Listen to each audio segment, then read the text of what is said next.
Hello friends, कैसे हैं आप सब। तो आप सबका स्वागत है हमारे यूट्यूब चैनल एजुकेशन शाला में।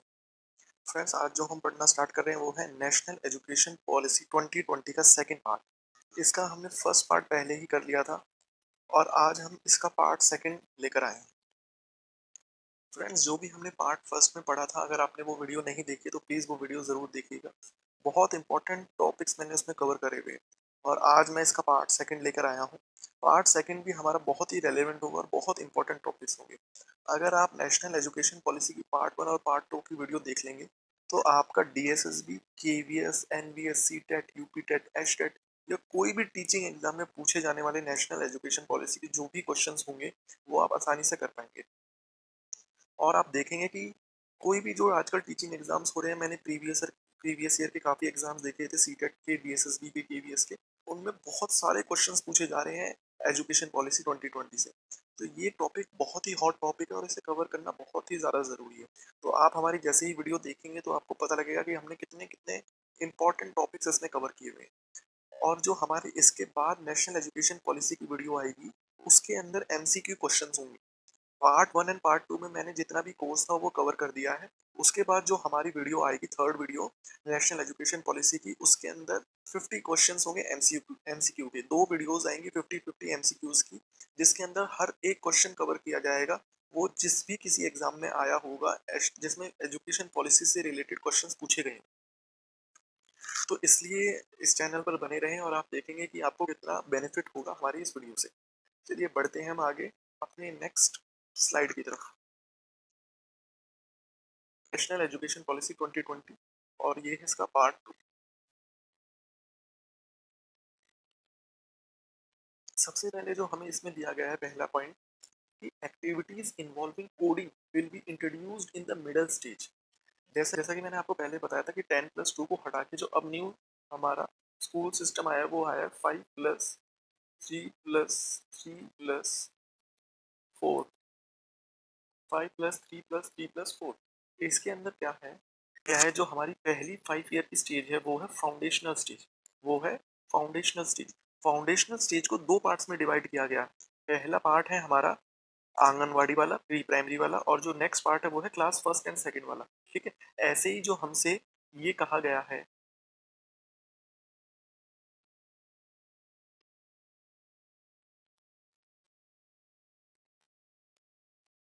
ऐसे ही जो हमसे इसके अंदर कहा गया है कि activities involving coding will be introduced in middle stage, that is class 6 to 8, ages 11 to 14 years। ये बहुत इंपॉर्टेंट है। हमसे पूछा जा सकता है कि जो कोडिंग है एंड नेशनल एजुकेशन पॉलिसी 2020 में कोडिंग किस स्टेज पे इंट्रोड्यूस करने के लिए बोला गया है, और हमें चार ऑप्शन दे दिए जाएंगे: foundational stage, preparatory stage, middle stage, secondary stage. तो आपको ये तो पता लग जाएगा कि फाउंडेशनल स्टेज में बच्चा बहुत छोटा होता है। बच्चे की उम्र 6 से 8 साल के बीच में या 3 से 8 साल के बीच में होगी, तो इस स्टेज में तो इन इस स्टेज में तो इंट्रोड्यूस नहीं करा जा सकता। लेकिन क्लास थर्ड टू फिफ्थ यानी 8 से 11 साल, फिर मिडिल स्टेज 11 से 14 साल, फिर सेकेंडरी स्टेज 14 से 18 साल, इन तीनों स्टेजेस में से किसी भी स्टेज में इंट्रोड्यूस करा जा सकता है। अगर आपने नहीं पढ़ा होगा तो आपको नहीं पता लगेगा, इसलिए इसका आंसर याद होना बहुत जरूरी है। Activities involving coding will be introduced in middle stage, that is class 6 to 8, ages 11 to 14 years। आपको एज भी याद होनी चाहिए और आपको क्लासेस भी याद होनी चाहिए। मिडिल स्टेज में 6 to 8 और एजेस 11 to 14 होती हैं। नेक्स्ट आगे बढ़ते हैं।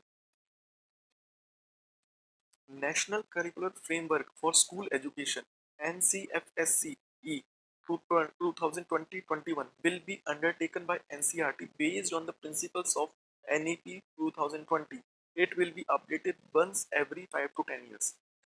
इसमें हमें कहा गया है कि जो एनसीईआरटी है, national curricular framework for school education बनाएगी, और वो जो बनेगा वो किसके प्रिंसिपल्स पे बनेगा, वो नेशनल एजुकेशन पॉलिसी 2020 के प्रिंसिपल्स पे बनेगा। और उसे हर 5 से 10 साल में अपडेट करा जाएगा, उसे हर 5 to 10 ईयर्स में अपडेट किया जाएगा। आगे बढ़ते हैं। हमसे नेक्स्ट कहा गया है कि it is propose to set up national assessment centre PARAKH, PARAKH, performance assessment, review and analysis of knowledge for holistic development. National assessment centre, एक ऐसा नेशनल असेसमेंट सेंटर बनाया जाएगा जिसका नाम रखा जाएगा परख, और इसकी फुल फॉर्म होगी performance assessment, review and analysis of knowledge for holistic development. ये आपको पूरी फुल फॉर्म एब्रिविएशन पूरी याद होनी चाहिए, क्योंकि हमसे डायरेक्ट ये भी पूछ लेगा कि परख की फुल फॉर्म क्या है। तो ये ज़रूर याद होनी चाहिए। ये जो नेशनल असेसमेंट सेंटर बनाया जाएगा, इसका काम ये होगा कि ऐसे गाइडिंग प्रिंसिपल्स बनाए जिसमें हमारा असेसमेंट है वो बच्चे का अच्छे वे में हो पाए, और किस तरह से असेसमेंट करना है, और जो पूरी इंडिया है उसमें असेसमेंट का एक ही तरीका हो। इसलिए नेशनल असेसमेंट सेंटर बनाया जाएगा और उसका नाम रखा जाएगा परख, performance assessment review and analysis of knowledge for holistic development. फिर आगे है कि NCERT and NCT will develop guidelines for the education of gifted children. ये बहुत इंपॉर्टेंट है। गिफ्टेड चिल्ड्रन जो हमारे बच्चे होते हैं, गिफ्टेड चिल्ड्रन वो बच्चे होते हैं जो नॉर्मल बच्चे होते हैं उनसे थोड़े अलग होते हैं, उनका आईक्यू लेवल उनसे ज़्यादा होता है, वो उनसे ज़्यादा हम कह सकते हैं एक तरह से इंटेलिजेंट होते हैं, उनका आईक्यू ज़्यादा होता है। अपनी उम्र के जो बच्चे होते हैं उन बच्चों से उनका ज़्यादा आईक्यू लेवल भी होता है। तो हमसे ये पूछा जा सकता है कि कौन गाइडलाइंस डेवलप करेगा गिफ्टेड चिल्ड्रन की। तो अगर हमने नहीं पढ़ा होगा तो ये हमारे लिए थोड़ा मुश्किल हो जाएगा चूज करना कि NCERT and NCT will develop guidelines for the education of gifted children. जो गिफ्टेड बच्चे हैं उनकी उनकी एजुकेशन के लिए गाइडलाइन जो डेवलप करी जाएंगी वो एनसीईआरटी और एनसीटी के द्वारा की जाएंगी। Each teacher will be expected to participate in at least 50 hours of continuous professional development opportunities every year for their own professional development। अब हमसे कहा गया है कि 50 आवर्स की जो कॉन्टिन्यूअस प्रोफेशनल डेवलपमेंट है, सीपीडी है, opportunities every year for their own professional development. मतलब कि हर टीचर को पार्टिसिपेट करना होगा 50 आवर्स की कॉन्टिन्यूअस प्रोफेशनल डेवलपमेंट में। कॉन्टिन्यूअस प्रोफेशनल डेवलपमेंट वो होती है जिसमें जो टीचर हैं उनकी ऐसे कोर्सेज करवाए जाएंगे, उनकी ऐसी ट्रेनिंग करवाई जाएगी जिसके अंदर उनकी प्रोफेशन से रिलेटेड उनकी डेवलपमेंट होंगी, उनकी नई स्किल्स इंट्रोड्यूस्ड होंगी, और उनको उसमें बहुत बेनिफिट होगा। आगे बढ़ते हैं। A common guiding set of national professional standards for teachers (NPST) will be developed by 2022 by NCT in its restructured new form as professional standard settings body. Common guiding set of national professional standards for teachers (NPST) will be developed by 2022 by NCT। NCT develop करेगी national professional standards for teachers. मतलब जो teachers के standard होते हैं उन्हें develop किया जाएगा NCT के द्वारा इन रीस्ट्रक्चर्ड वे, मतलब एक न्यू फॉर्म में, एक न्यू वे में डेवलप किया जाएगा as a professional standard setting body PSSB. By by 2021 national curriculum framework for teacher education NCFTE 2021 will be formulated by NCT. National education policy 2020 से पहले कोई भी ऐसा टीचर्स का एनसीएफटी कुछ भी नहीं था जो टीचर्स का करिकुलम फ्रेमवर्क करे। लेकिन जो एनईपी में बताया गया उसके बाद national curriculum framework for teacher education को फॉर्मुलेट करने का बोला गया बाय एनसीटी। तो ये भी बहुत इंपॉर्टेंट है।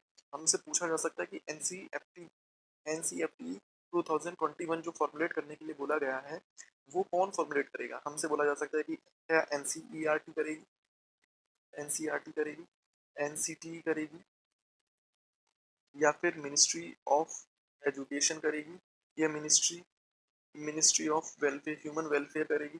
हमसे कुछ भी बोला जा सकता है, लेकिन अगर हमें नहीं पता होगा हम कंफ्यूज हो जाएंगे। हम ये भी कर सकते हैं कि मिनिस्ट्री ऑफ एजुकेशन करे, या एनसीईआरटी भी कर सकती है, या एनसीटी भी कर सकती है, लेकिन पता ही नहीं होगा तो हम सिर्फ तुक्का लगाएंगे। इसलिए हमें इसका पता होना बहुत ज़रूरी है कि एनसीटी द्वारा ये करा जाए। चलिए बढ़ते हैं अपने नेक्स्ट स्लाइड की तरफ।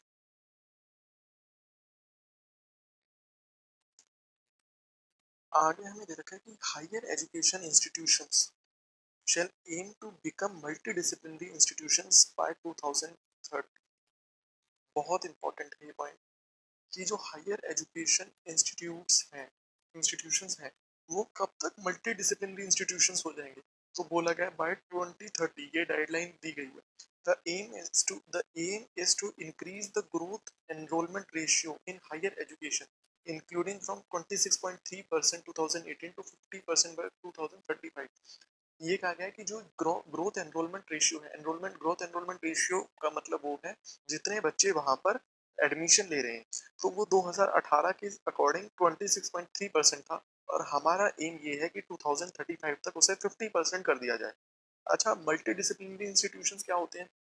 मल्टी डिसिप्लिनरी इंस्टीट्यूशंस वो होते हैं, मल्टी डिसिप्लिनरी इंस्टीट्यूशंस वो होते हैं जहाँ पर under graduate, graduate, PhD, post graduation सबकी पढ़ाई होती है और वहाँ पे मल्टीपल कोर्सेज अवेलेबल होते हैं। जैसे कि वहाँ पे योगा से रिलेटेड भी कोर्सेज अवेलेबल होंगे, वोकेशनल से रिलेटेड भी कोर्सेज अवेलेबल होंगे, मतलब वहाँ नंबर ऑफ कोर्सेज अवेलेबल होते हैं। एक ही इंस्टीट्यूट, एक ही यूनिवर्सिटी जहाँ सारे के सारे कोर्सेज अवेलेबल होंगे, अंडर ग्रेजुएट के लिए भी, ग्रेजुएट के लिए भी, पीएचडी के लिए भी, पोस्ट ग्रेजुएशन के लिए भी, जितने भी कोर्सेज होते हैं वो सारे के सारे अवेलेबल होते हैं। तो ये हमसे बोला गया कि मल्टी डिसिप्लिनरी इंस्टीट्यूशंस कब तक हो जाने चाहिए? बाय 2030 तक। और जो 26.3% है उससे बढ़ाकर एनरोलमेंट का रेशियो है वो 50% कर दिया जाए 2035 तक। ठीक है, आगे बढ़ते हैं।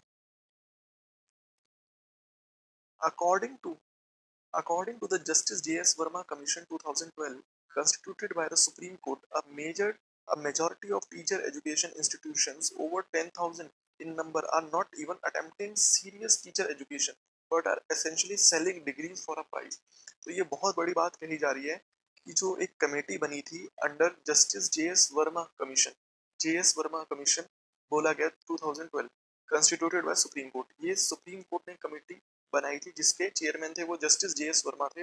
उन्होंने ये कही थी कि जो टीचर एजुकेशन इंस्टीट्यूशंस हैं वो ओवर 10,000 मतलब 10,000 से भी ज़्यादा ऐसे हैं जो सीरियस टीचर एजुकेशन नहीं दे रहे हैं, बस पैसे लेकर डिग्रियां दे रहे हैं। तो ये बहुत बड़ी बात है।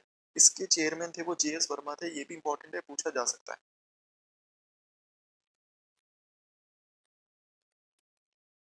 आगे कह रहा है the investment on research and innovation in India is only 6.9% of GDP as compared to 2.8% in USA and 4.3% in Israel and 4.2% in South Korea। कहा जा रहा है कि जो इन्वेस्टमेंट हो रही है रिसर्च एंड इनोवेशन पे वो इंडिया में सिर्फ और सिर्फ 0.69% हो रही है ऑफ जीडीपी। लेकिन हम कंपेयर करेंगे यूएसए से, वहां पे 2.8% हो रही है, इसराइल में 4.3% हो रही है और साउथ कोरिया में 4.2% हो रही है। तो हमें जो ये इन्वेस्टमेंट है अपनी ये भी बढ़ानी चाहिए जो रिसर्च और इनोवेशन पे हो रही है। नेक्स्ट पॉइंट आप देखेंगे कि हमें एजुकेशन पॉलिसी 2020 में 4 vertical of higher education commission of India are, ये बता रखे हैं कौन से हैं ये। सबसे पहला है एनएचईआरसी। एनएचईआरसी में क्या है? National higher education regulatory council, मतलब एक रेगुलेटरी काउंसिल बनाई गई है जो हायर एजुकेशन को रेगुलेट करेगी। फिर है national accreditation council, higher education grant council और जनरल एजुकेशन काउंसिल। तो ये इतना इंपॉर्टेंट नहीं है लेकिन याद होना चाहिए कि अगर हमसे पूछ लेता है ऐसे करके क्वेश्चन कि इनमें से कौन सा 4 पिलर नहीं है, तो अगर हमें याद होगा तो हम बता सकते हैं। बहुत सिंपल है, एक एक्रीडिएशन काउंसिल है, एक एजुकेशन ग्रांट काउंसिल है, एक जनरल एजुकेशन काउंसिल है और एक हायर एजुकेशन रेगुलेटरी काउंसिल। ये तो बहुत सिंपल है, याद हो जाएगा। आगे बढ़ते हैं। अब एक और ये बहुत इंपॉर्टेंट बात बोल रहा है कि agriculture universities comprises approximately 9% of all universities in the country. ये बोला जा रहा है कि अगर इंडिया में 100 यूनिवर्सिटीज हैं तो 100 में से बस 9 यूनिवर्सिटीज एग्रीकल्चर यूनिवर्सिटीज। और आगे बोला जा रहा है कि इन यूनिवर्सिटीज में जो एनरोलमेंट है, enrolment in agriculture universities is less than 1% enrolment in higher education. मतलब अगर 100 बच्चे हायर एजुकेशन में एनरोलमेंट करवा रहे हैं तो 100 में से एक बच्चे से भी कम ऐसे बच्चे हैं जो एग्रीकल्चर यूनिवर्सिटीज में एनरोलमेंट करवा रहे हैं। तो ये दोनों पॉइंट याद होने चाहिए आपको कि एक तो agriculture universities comprises approximately 9% of all universities in the country, और एक कि 1% से भी कम एनरोलमेंट है जितना हायर एजुकेशन में एनरोलमेंट हो रहा है। एक इंपॉर्टेंट पॉइंट और है कि India losing over 220 languages in the last 50 years alone. ये नेशनल एजुकेशन पॉलिसी में दे रखा है कि इंडिया ने 220 लैंग्वेजेस अपनी खो दी। खोने का मतलब ये है कि अब उनको बोलने वाले है ही नहीं, बचे ही नहीं, वो बोली ही नहीं जाती वो लैंग्वेजेस। पिछले 50 साल में 220 लैंग्वेजेस इंडिया ने खत्म कर दी। और UNESCO has declared 197 Indian languages as endangered. UNESCO ने 197 इंडियन लैंग्वेजेस को एज एंडेंजर्ड बोला है, मतलब वो खत्म होने के कगार पे हैं। बहुत कम लोग बचे हैं जो उन लैंग्वेजेस को बोल रहे हैं और कुछ सालों में आप देखोगे ये 197 इंडियन लैंग्वेजेस भी खत्म हो जाएंगी। ठीक है, तो ये भी इंपॉर्टेंट पॉइंट है कि यूनेस्को ने हमारी कितनी लैंग्वेजेस को बोला है जो एज एंडेंजर्ड है, तो 197 लैंग्वेजेस को बोला गया। चलिए अब हम नेक्स्ट स्लाइड की तरफ बढ़ते हैं। अंडर एक भारत श्रेष्ठ Bharat 100 tourist destinations in the country will be identified where educational institutions will send students to study these destinations। मतलब एक प्रोग्राम है एक भारत श्रेष्ठ भारत, उसके तहत 100 टूरिस्ट डेस्टिनेशंस कंट्री में आइडेंटिफाई करी गई हैं या करी जाएंगी, जिसमें बच्चे एजुकेशन इंस्टीट्यूट्स के बच्चे जाएंगे और उन उन जो टूरिस्ट डेस्टिनेशंस है उनके बारे में वो पढ़ेंगे, उनकी हिस्ट्री जानेंगे, उनके बारे में जानेंगे। एक बहुत इंपॉर्टेंट पॉइंट है और ये मैंने कई एग्जाम्स में देखा है जो आया है। The current public expenditure on education in India has been around 4.43% of GDP. ये सेंटर ये सेंटर और स्टेट दोनों का मिला के सेंटर और स्टेट दोनों का मिलाकर है कि करंट पब्लिक एक्सपेंडिचर, पब्लिक के अंदर सेंटर और स्टेट दोनों आ गई। Current public expenditure on education in India has been around 4.43% of GDP. मतलब जीडीपी का सिर्फ हम 4.43% ही खर्च कर रहे हैं। ये 2017-18 का डाटा लिया था, ये उसके अकॉर्डिंग सिर्फ 4.43%। और जो बोला गया है वो क्या है कि the center and the states will work together to increase the public investment in education sector to 6% of GDP। हमें बोला गया है कि 6% of GDP he 6% of GDP खर्च होना चाहिए, लेकिन हम सिर्फ 4.43% कर रहे हैं। आगे बढ़ते हैं। ये ऑलमोस्ट हमारा बिल्कुल कंप्लीट हो गया है। अब बस ये लास्ट पॉइंट हमारे बचे हुए हैं।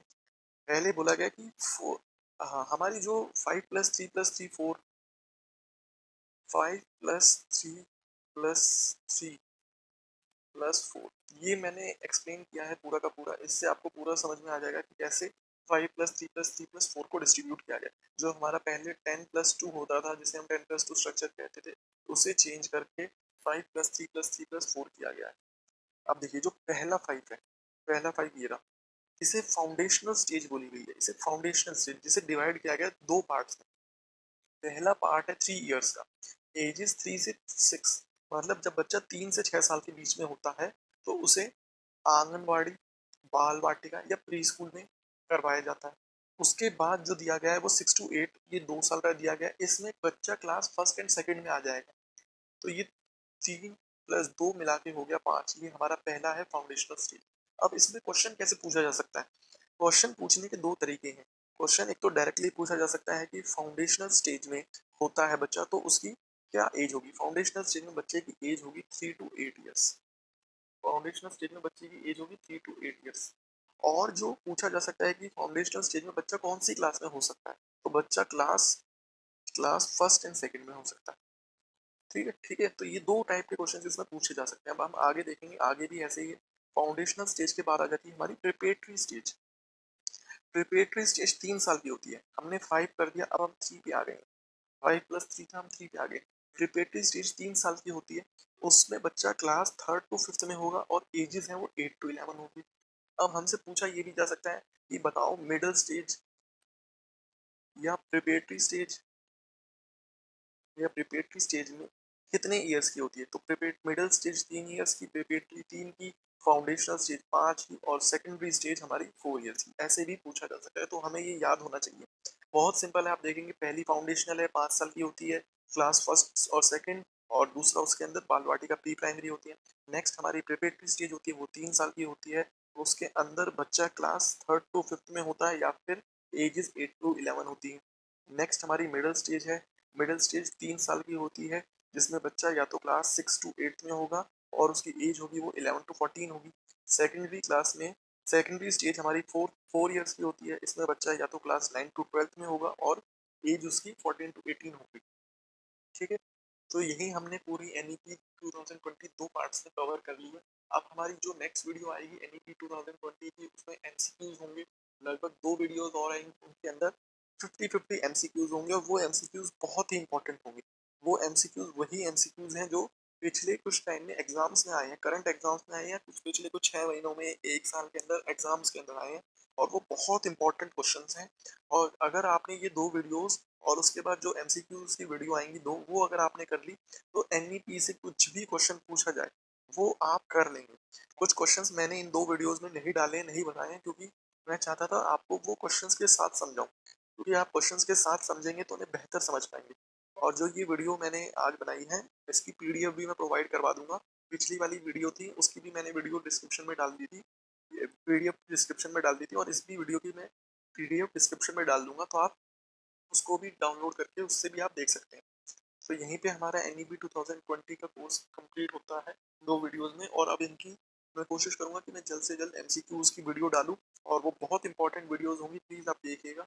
अगर आपको हमारी ये वीडियो रेलेवेंट लगती हो और आपको लगता हो कि कुछ आपको इससे बेनिफिट हो रहा है, तो प्लीज़ आगे भी हमारे साथ जुड़े रहिएगा और एजुकेशन शाला में और भी आप वीडियोज़ ऐसे ही पाते रहेंगे। ठीक है, thank you so much for watching.